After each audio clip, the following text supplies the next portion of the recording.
शिरोमणि रविदास जी पैदा हुए। हम इनका कितना हो गुणगान करने बाबू लेंगे कम है।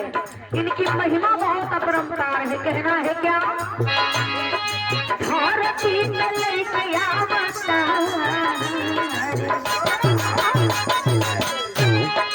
धरती में लेके आवता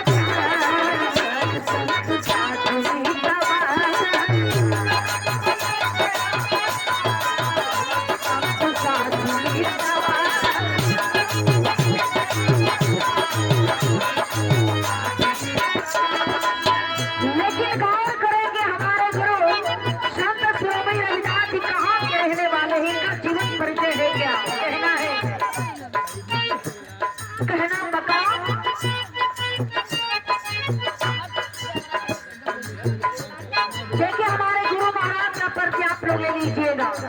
इनकी महिमा कितनी महान है बाबू। काशी के नजारे आंखें पर भंगीरी मलाल रविदास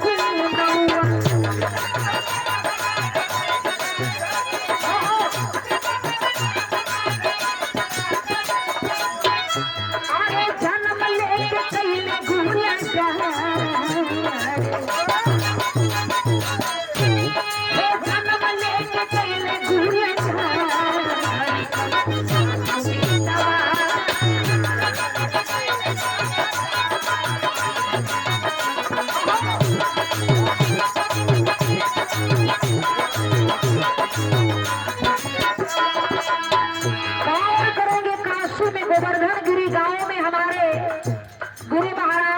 शिरोमणि रविदास जी पैदा हुए। पिता का नाम राहु, माँ का नाम कर्मा बाबू। दोनों लोगों के गोद में फूल खिलल हमारे संत शिरोमणि रविदास जी पैदा हुए और पैदा हो करके हमें और आपको नई दिशा दिखाने का काम किए। देखे जब हमारे गुरु महाराज रविदास जी जब बड़ा भैया रहा, उनकर प्रतिदिन का यह काम रहल कि अपन मोची वाला काम के करे और जूता चप्पल, चमड़ा के जूता चप्पल कठवत में भेज करके धोने का काम करे। एक दिन की बात है,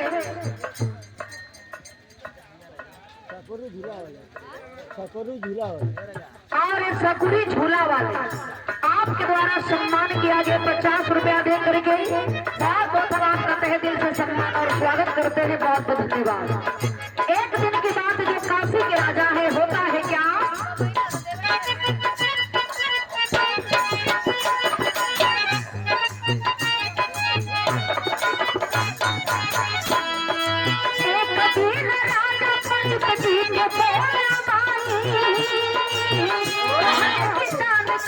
पुण्य हो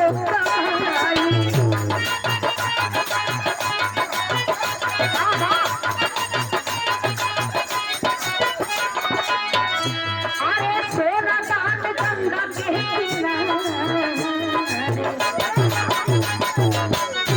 अरे सोना दान गंगा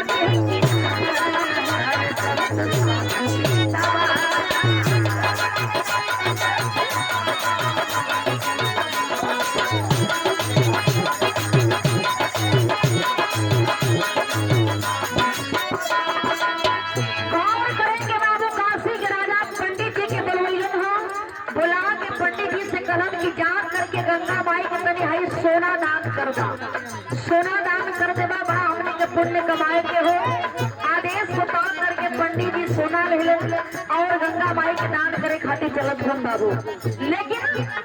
दान करे और आ करके रास्ता में जब संत शिरोमणि रविदास जी के कुटिया के देखे के बैठ करके दुनिया नहान करे जा रहा था गंगा जी की। लेकिन संत शिरोमणि रविदास जी अपन चुपचाप बैठ करके अपन काम करत हुन, जूता चप्पल सिए का काम करत हुन बाबू। पंडित जी देखे है सोचे लगन के भाई देख रहा पानी दुनिया जा करके गंगा स्नान करत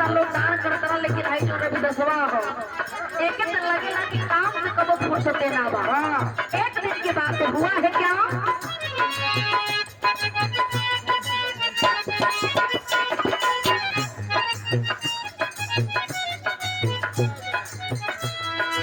एक रोज ताने पापा सूतवा खुलैले,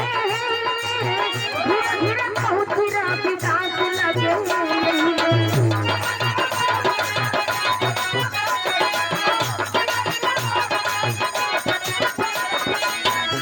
अरे झूठा मांग होई के लगा, अरे झूठा मांग होई के लगा।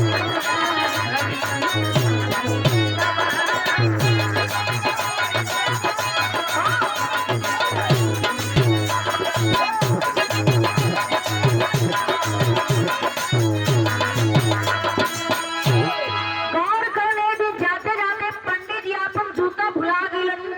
रास्ते में रविदास जी के कुटिया पड़ल बा, जोने कुटिया में आराम से बैठ करके मोची वाला काम करत हुन, चमड़ा के कठवत में भोले बड़न जूता के सिए का काम करत हुन बाबू। पंडित जी रास्ते में देवही देखलन रहा, दौड़ करके रविदास जी के पास गइलन। कौन के रविदास जी जितना जल्दी हो सके हम अपन जूता भुला के बड़े तरीके से जूता दे दो। काहे से कि हम जात आनी गंगा जी में दान करे खातिर। एक काम करा कि जब देखिला तब तो हम अपने काम में हमेशा बिजी रहेला। अरे कबो कबो दान पुण्य भी कर लेने के चाहिए। आज ये बात की जब ही रविदास जी सुन कि पंडित जी तू कहाँ जाता रहा, और देखे मनोज पलम्बर सिमौर से ये आपके द्वारा सम्मान किया गया 100 रुपया दे करके। बहुत बहुत हम आपका तहे दिल से सम्मान और स्वागत करते हैं, बहुत बहुत धन्यवाद। पंडित जी कवन कितनी चल के कबो कबो कहूँ दान दक्षिणा दे देवल करा। आज हम जात अभी गंगा जी में स्नान करे और राधा साहब हमरा के देखा सोना देले हुए, चल करके हम सोना दान करो। ये बतिया के जब रविदास जी सुलन गलन की भैया तू जात बड़ा दान करे तो तू जा दान करके चल है, उससे हमसे मतलब नहीं खे। लेकिन जैते बड़ा तो हमारा है एगो चवन्नी हो, ये चवन्नी के ले जा करके वही गंगिया के दे दी हम दी हम ई तोहरा के चवन्नी तू रविदास देले बा जौन जूता चप्पल सिए का काम करेला। ये बतिया के सुन करके पंडित जी कलन के एकर देखा। इतना दिन से राजा साहब सोना दान करत हो, हम दान करत नहीं तो गंगा माई से कुछ रिस्पांस ना मिलता। आई बहुत बड़का लगत बा कि कोनो भगवान भगवान भगवान कहा कि कहन कि हमारे ले जाके गंगिया के दान कर दा। आज देखे बाबू पंडित जी जूता के पहले वही चवन्नी के लेके जब चलन तो भैल का बात यहाँ गीत बदल गई।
पंडित जी कैलन है का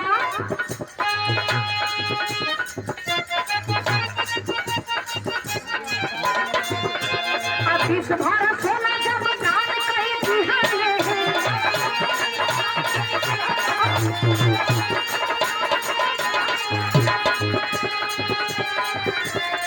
पिता सवाल हम फली हले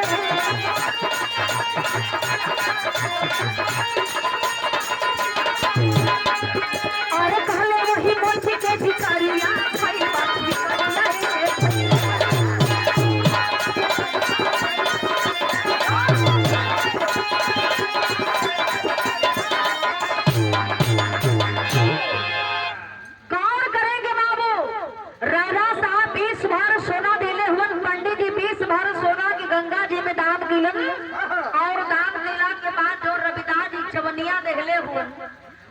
चवन्नी के लेकर के गंगा माई के सामने करण के सुना हो गंगा माई ये जो ना हो मोची वाला जो ना रविदास बा जोन चवड़ा का जूता चप्पल सिए का काम करला वह तोहरा के चवन्नी देखले हो इहे बतिया कह करे के बाबू देखे गंगा माई ने उस चवन्नी के पंडित जी फेंक देलन जब फेंकला तो भई लगा अरे गंगा माई दिहलिए से कंगन लिया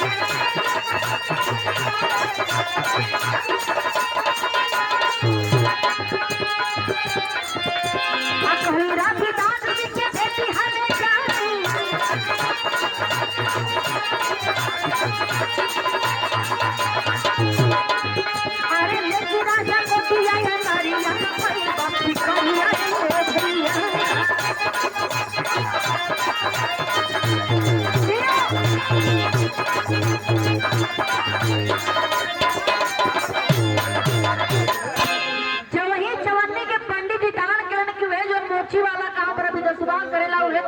चवन्नी निकले हाँ जब वही गंगा माई में वो चवन्नी पंडित जी फेंकलन तो गंगा माँ प्रकट हो गई ना बाबू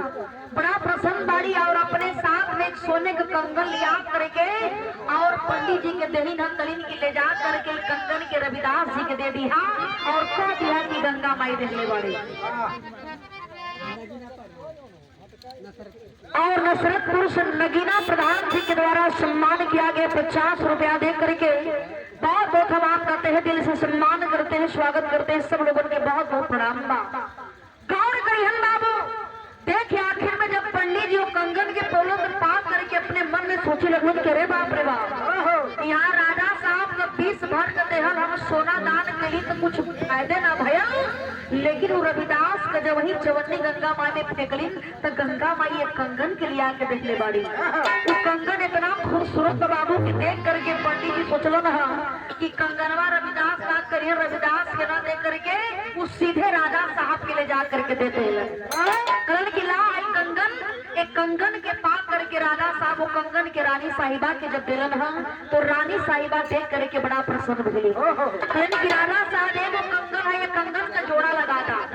ये भी दो गो कंगन हो जाई हमारे कलाई का शोभा बढ़ जाई राजा साहब ऐलान करवा दिलन बाबू पंडित जी को बुलवा दे करण की पंडित जी जहाँ से एगो कंगनवा लेके आइल बना जा करके दोबारा भी कंगन के लिए आता देखाए पंडित जी बड़ा ही चलाकी लगावत हो लेकिन चलाकी लगे मान के नहीं हो दोबारा गंगा माँ के पास गए लेकिन कुछ रिस्पांस ना मिलत ना सोच रहा कि आखिर गंगा माई कंगन के देखले बाड़ी यदि एक जोड़ा हम न लगाई तो हमरा के राजा साहब जान से मार देंगे लास्ट में मजबूर होके गइलन का मास्टर अरे कहे रविदास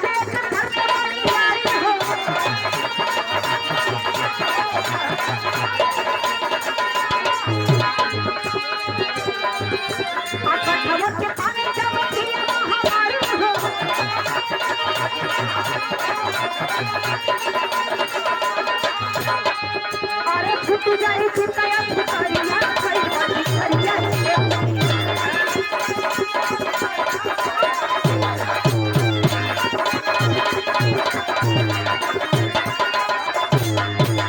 पंडित जी के राजा साहब कलन के लिए कंगन दूसर का कंगन लिया के लिए कंगन का जोड़ा न लगई बा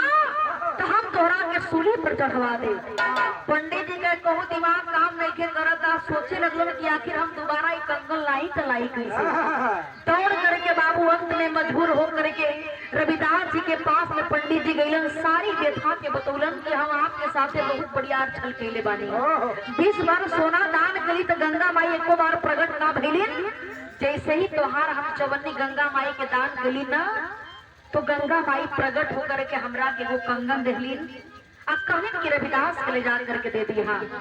हम अपन वर्चस्व बढ़ावे खातिर वो कंगन के राजा साहब के दे दिलीन कि राजा साहब हमरा के धन दौलत खुशी में बहुत कुछ दे दी हम लेकिन हमार लालच बड़ा भारी पड़ गई आप ही के पास हम आइल बानी आपके पास बहुत बढ़िया शक्ति हो प्रभु कोनो न कोनो जुगती लगावा नहीं तो हमार जान आज न बचे ए बतिया के सुन करके रविदास जी कहलन कि सुना जवानी कठवत में हम चमड़ा बेहोत बानी यही कठवत के पानी तोहरा के पिए के पड़ी आ कठवत के पानी पी करके कठवत में हाथ डाल करके देखा तो कि एगो कंगन ना हजारों कंगन वही से मिल जाएगी। ए बाबू आज ये बात के सुन करके पंडित जी का आंख खुलल हो तो भाई हकामा से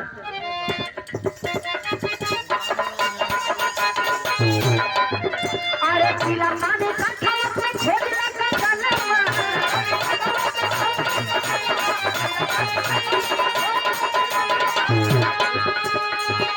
हमारे बाबा कहे जाके सजनो बयाना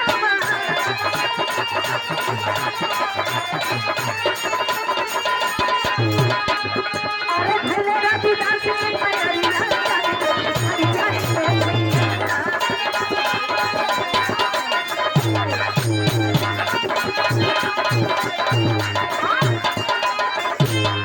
वही कठवत के पानी के जब पंडित जी पियलन और वही कठवत में जब वही हाथ के डालत हो बाबू तो कठवत में वैसन कंगन एक गुना हजारों कंगन देख रहा हुआ लालच करत हो कि एगो कंगन लेवे के दू गो ले लेही का सोचलन कि भाई तो जान अब जल में पड़ल फिर लालच करो तो हम फिर फंस जाई। देखे बाबू वही कठवत में हाथ के जब वही डलन पंडित जी वो कंगन का जोड़ा जब तोलन तो देख करके बड़ा प्रसन्न मिलन कि हम झूठे कहत नहीं रविदास जी का तो इस धरती पर अवतार हुआ है। वही कंगन का जोड़ा लेकर के राजा साहब के पास मिलन सारी व्यथा को बताते हैं और काशी के राजा और पंडित जी आकर के रविदास जी के गुणगान गाने लगे और सिर झुका करके प्रणाम किए। यही से कहा गया बाबू कि हमारे संत शिरोमणि रविदास जी दुनिया में पैदा होकर के हमें और आपको अच्छी बात बताने का काम किए हैं कि आप अपने काम को करते रहिए। अपना काम यदि ईमानदारी से करेंगे, यदि आपका तन मन सच्चा है पक्का है तो भगवान आपके घर में मिलेंगे बाबू। इसीलिए कहने लगे कि मन चंगा तो कठौती में गंगा। कहानी खत्म भाई आखिरी लाइन में कहना है